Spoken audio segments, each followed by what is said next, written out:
Rescue 8, Truck 6, Truck 3, Battalion 3, and the on-call inspector. 2303 West 46th Street, number 208. On this episode of Sioux Falls Fire, we're on scene at a structure fire at Elmwood Golf Course. We take a trip up north to Lyons, South Dakota, and we look at our new heavy rescue being built. And we take a few minutes to talk to a couple of our new cadets. This and so much more on Sioux Falls Fire. So today I'm with Division Chief Mark Bukovich, and we're out here at Rosenbauer, South Dakota, and we're looking at our new heavy rescue which is being built. And just to get a little information from you, Mark, what exactly are we looking at with this heavy rescue?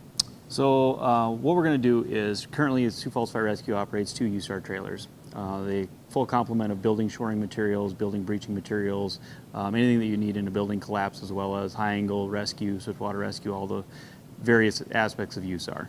We're going to eliminate one of those trailers. We need to carry it on a vehicle that's quicker out the door, has all the equipment that we need, and is readily staffed and utilized on every response in the city related to USAR, as well as capable of fighting structure fires and medical emergencies and everything else that we respond to.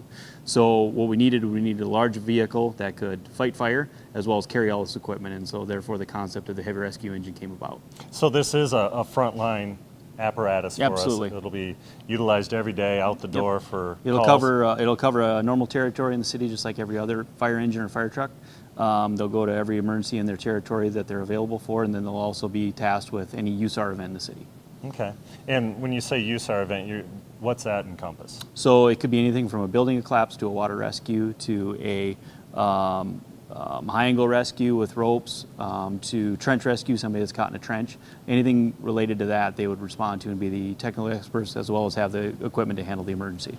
And you deal with the design and the build of the trucks on most all of our apparatus from start to finish. What kind of process do you go through with that? Correct. So we have a apparatus design committee that fluctuates from anywhere from 6 to 10 people depending on the vehicle that we're designing. So in this case with the heavy rescue, we had approximately 10 people involved in the design because we brought in USAR people that were experts on the equipment that needed to be carried, how it needed to be situated or located on the vehicle, as well as our other apparatus design experts that know pump capacities, tank capacities, and really how to start the vehicle design from beginning to end.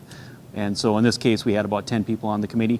They started the design process about 2.5 years ago, and worked with a local manufacturer, which is Rosenbauer, to pinpoint exactly what the needs were and how we could arrange the vehicle and design it so that it was in as small of a package as possible, but still fit everything. And this committee, it's from firefighter on up. Correct. It's all different ranks are involved in this design. Yep, so you have oversight from the chief officer level, but really the nuts and the bolts of the committee as far as decisions actually happens from the captains, drivers, emergency vehicle technicians, and firefighters. All right. Well, sounds good. Thank you, Mark, and appreciate it. You bet.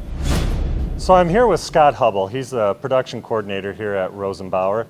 And Scott, we're looking at our heavy rescue is currently in what stage of production right now? Right now we're basically, we're through the scrub process is what we do first, and then once that happens, we begin the build process. The chassis is here by then as usual, or by that time.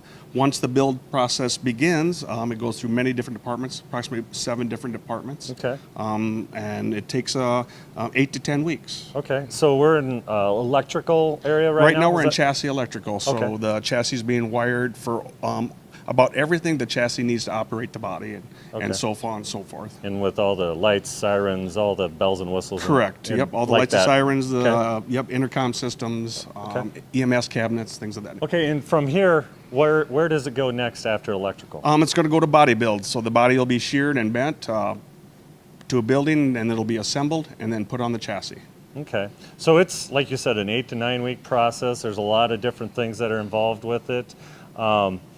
A lot of different people involved. About typically, are most trucks kind of just a streamlined thing, or is a lot of them one-offs? depending on? Everything's here pretty streamlined. Okay. They all have a designated spot to go right after each department.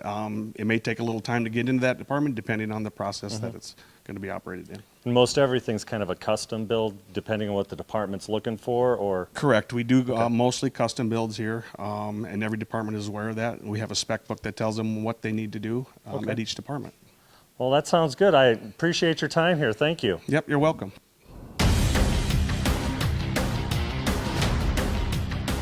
Now we're on scene here at a structure fire at Elmwood Golf Course, and I'm here with Captain Wade Mulder. He's the captain on Rescue 8, first arriving crew. And tell me a little bit about what you saw when you first arrived and what all you started doing. All right.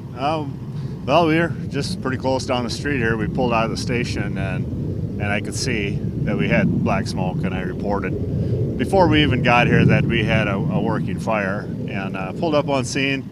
Had a hydrant. I knew we had a hydrant in the area, and we found the hydrant right away, and we pulled past and went and looked to see what was all on the other side. So we got to see three sides of the structure. Yep. And it was about, the roof was probably a third involved already, so internally it was fully involved. And in this building, we're on a golf course, and this is primarily their golf cart storage, correct? Correct. Yep. And so what kind of things did you have to think about with that in mind? Well, first thing I did is I seen a gentleman over here, and as we were pulling the hydrant, I said exactly what do we have in here. So I got a first-hand account that it was full of golf carts, and that that there was no gas going to it, which I was happy to hear. Okay. And so I was pretty relieved right away to find out what the contents were and that we didn't have other problems associated with it. So it was pretty straightforward right out of the gate. So a lot of the plastics and tires and different things like that, good. I mean, it was black smoke that, that the community was seeing. So just a lot of, primarily a defensive. Absolutely, yeah. We knew it was defensive when we pulled up. Okay. And it was just a matter of seeing if there was anything else that was threatened. All right. So yeah, we checked to make sure our exposures were okay, and what was in it for materials. I was kind of concerned about what was in it, what the contents were. Obviously, I didn't want it to escalate farther, so that was more important than anything, is find out exactly what we had inside, and we had the perfect witness to talk to. So. Well, sounds good. Thank you very much, Wade. You're welcome. Have a good one.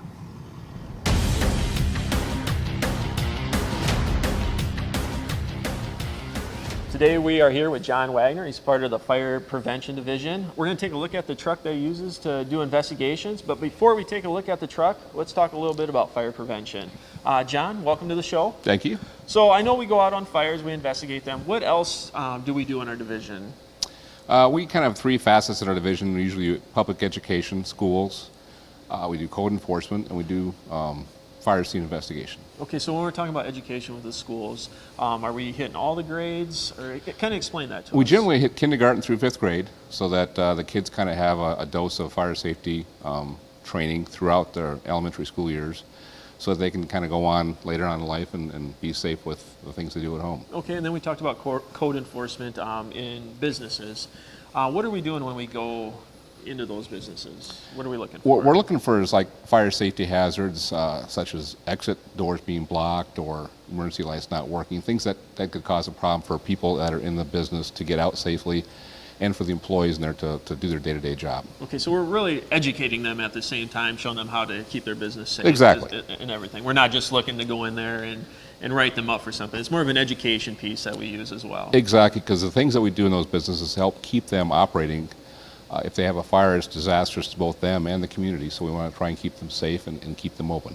Absolutely. Okay, now let's talk a little bit about the truck. Now the third facet is we go on investigations, and this is the truck that we take. So explain, when we do go to an investigation, what are we looking for? When we do an investigation after a fire has occurred, we do what's called an origin and cause. We want to find out where the fire started and what caused the fire to start. And with that investigation, we can determine, was the fire set intentionally, or was it an accidental fire? And we can go from there. If it was set intentionally, then we get Sioux Falls Police involved, where they do the criminal part of it. If it's an accidental fire, then we try to find out, was it an issue where an appliance or device malfunctioned because of manufacturing defects or issues, or was it used improperly by the resident that caused the fire to happen? Okay, and then on average, how many fires are we investigating a year, would you say? Probably about 300 fires a year. Fires, and how many do we have on the division? We have 9 fire inspectors that do investigations. All right. Well, let's take a look at the truck here, John, and kind of go through some of the tools that we use when we're on the fire scene and how we investigate the fire. Sounds good. Now, one of the things we do when we are on scene is we need to document the fire. And to do that, we have a series of different types of cameras, correct? Correct. So let's just kind of go through the cameras that we have on the truck. We'll start with this guy here. Okay, the first camera it's a digital camera that we use to document the majority of our fire scenes. It's important to document the scene because unless you have proof of what happened or what you saw, it's hard to prove that in court. So we generally take pictures of the outside of the structure and work our way inside to the area where the fire started at. We call it basically the area of least damage to the area of most damage to help us determine the origin and cause. So that's our main tool that we usually use when we do investigate fires. Okay, so this is the one you're going to take most of your pictures with. That is correct. And document. All right, so next we got this guy here. That is a rigid sea snake that helps us to look in places that we can't get to, such as behind walls, under small areas that we don't have access to. So that kind of basically can go through a hole in the wall, and we can look at electrical wires or electrical switches and things like that to get a better idea where things are located and what has happened. All right. And then finally we got this guy here. What we have here is a small waterproof digital camera. We use that for areas where it's either storming or wet outside, or inside sometimes there's still water dripping from ceilings, and that can actually ruin a digital camera, a normal one. This one is waterproof, and what's nice about this is it has a feature that uses Bluetooth that we can take that camera and extend the wand on the camera to look up above attic areas or down below vehicles, whatever else, and we can project that picture to a cell phone so that we can control it as we look. So that's a very handy tool there for us because we can't always crawl under vehicles and look for the source of a fire or up in attics or areas like that. So it's a very, very useful tool for us. All right. So besides the cameras, we do have some other tools here in the back. We'll take a look at some of those now. All right.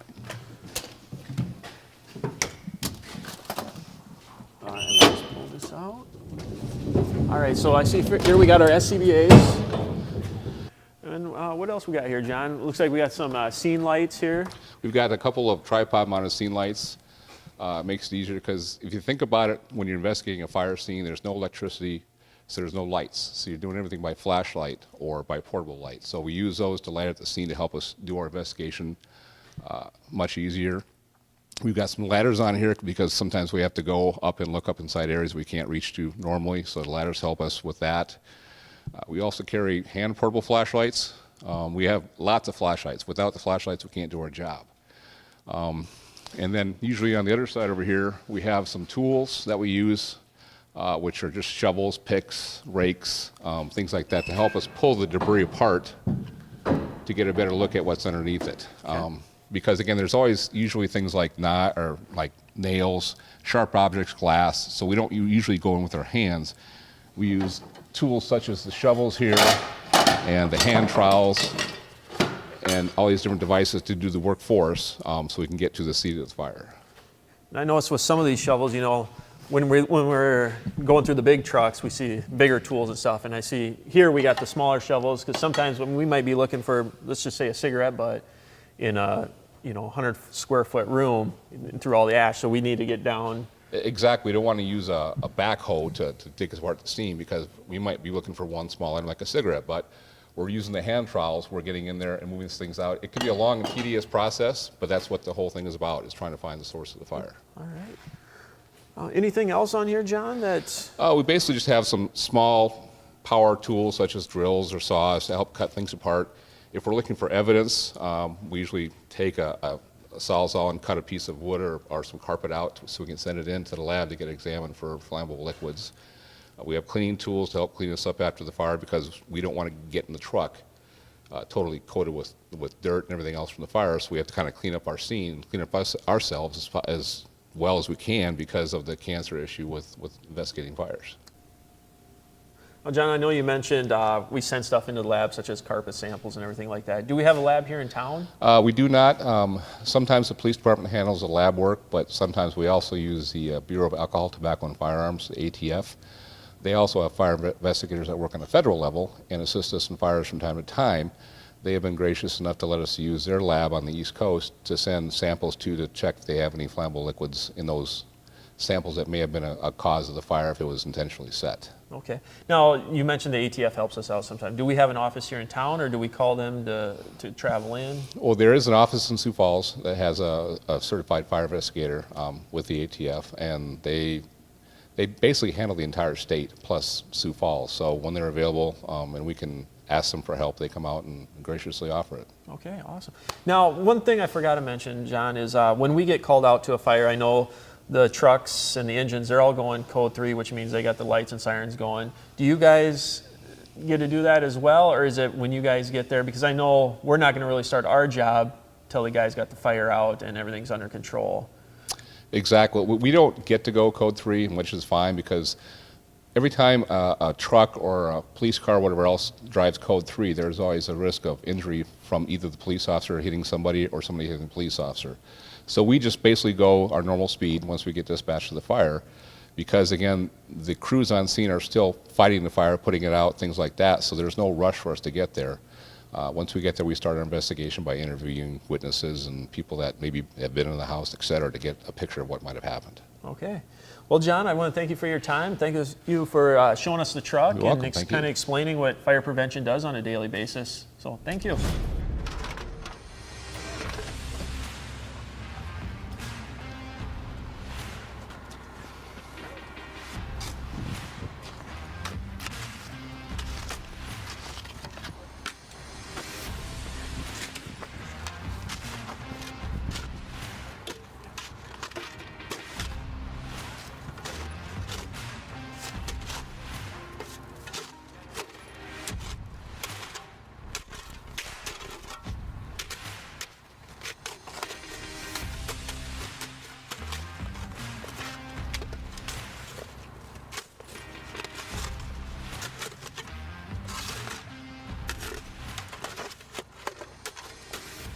I'm here with firefighter Mark Olson, and we just did a demonstration of a dig out on a fire hydrant covered in snow.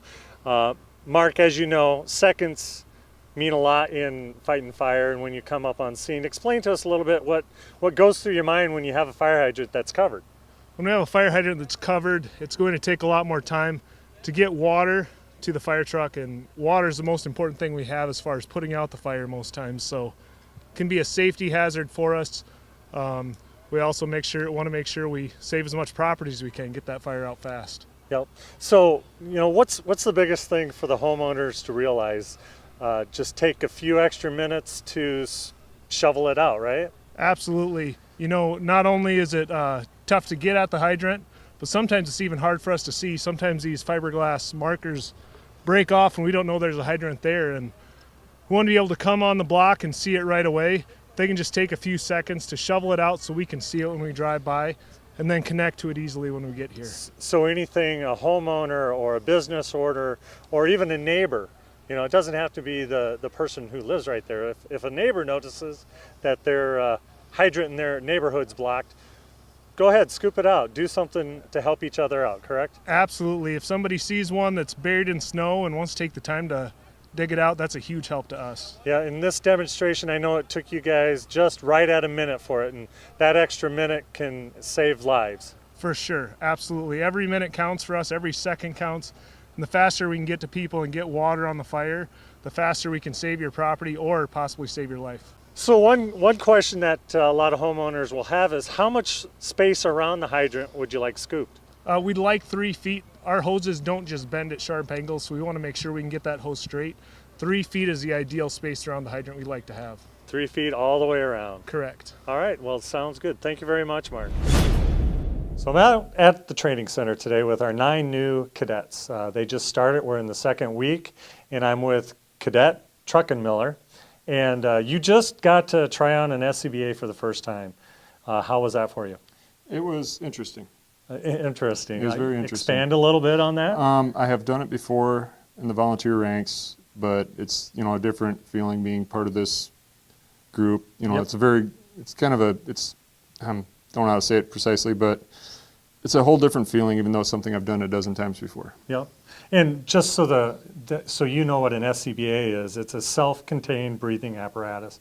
It's the pack that we wear when we go into a fire, and it's the air that we get to breathe to keep from breathing in the toxic smoke and different things. So within this first couple of weeks, how's it going for you?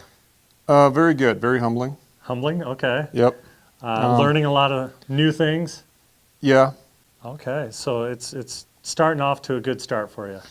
Yes, sir. Good. That's good to hear. You said you were with a volunteer department beforehand. Which department was that? I'm an active member of Brandon Volunteer Fire Department. Also, just outside of Sioux Falls, Brandon, a small town. How long have you been with them? 8.5 years. 8.5 years. So you got a little bit of experience coming in. Yeah, I do, but it's a different ball game. Yeah, it's every day. Yep, exactly. And as far as EMS, are you a medic or? I'm a recent. This past year, I became a paramedic in South Dakota, and it's a different ball game too in Sioux Falls. I worked as an EMT in Sioux Falls for about a year while I was going through school, and I'm a little familiar with the streets, but it's a different animal every day. Yep. So all of it is something new, but you have a little bit of experience. But we're also teaching you the Sioux Falls Fire Rescue way. Yes, sir. All right. Well, thank you very much, Cadet. All right. I'm also with Cadet Clausen here. He's one of our new cadets, just started out here within the past couple of weeks. You've got a little bit more history with Sioux Falls Fire Rescue. Can you explain that a little bit? Absolutely. So when I was in high school here in Sioux Falls, I had the opportunity to join the Sioux Falls Fire Rescue Explorer program. That was a program for teenagers who were maybe sort of interested or learning more about the fire service. And when I was part of that program, I got to do ride-alongs with active duty crews once we got a certain distance through the program doing the book work. And if I remember right, you were doing a ride-along with my crew one day, and you got injured, so I had to do some paperwork. That is correct, Chief. But so and you also you're coming from a different department within the city, correct? Correct. I worked in planning and development services for the last 3.5 years, working specifically in the zoning division. Okay, so this has been something you've been working for, testing for, wanting to get with Sioux Falls Fire Rescue. Yes, yeah. So this is my 4th time testing with Sioux Falls. I enjoyed where I worked before. It was a great experience for me, but I'm happy that I stuck with it and that it worked out and that I got to start here last week. All right, one little question from your work within planning. What kind of skills do you think you can bring from that into the firefighter? I think the main skill that I can bring to the fire department is talking with citizens and meeting with citizens every day. Regardless of what the actual information or what the situation is. In my previous position, I talked to citizens in person every day, on the phone, via email, and that's the same sort of customer service approach that we have here at Fire Rescue, even though it's more of a different situation with emergencies and things like that. Well, it's a great thing. Like I said, you've got a little bit of history with us. It's been fun to watch you coming up to this point so far. I'll be interested to watch you keep going through the Cadet Academy here, and once you hit the floor, and go on. Thanks, Chief. Got a lot of work to do and have everything to earn still, so we're going to do as a team. Thank you. Thank you for watching this episode of Sioux Falls Fire. And like I mentioned on the last episode, and like we talked to John earlier, if you do have any questions about smoke alarms, or if you'd like us to stop by, take a look at your smoke alarms, give us a call down at Fire Prevention at 367-8093, and we'll be happy to stop by. And if you do have any questions regarding the show, log on to our website at siouxfalls.org/fire and drop us an email.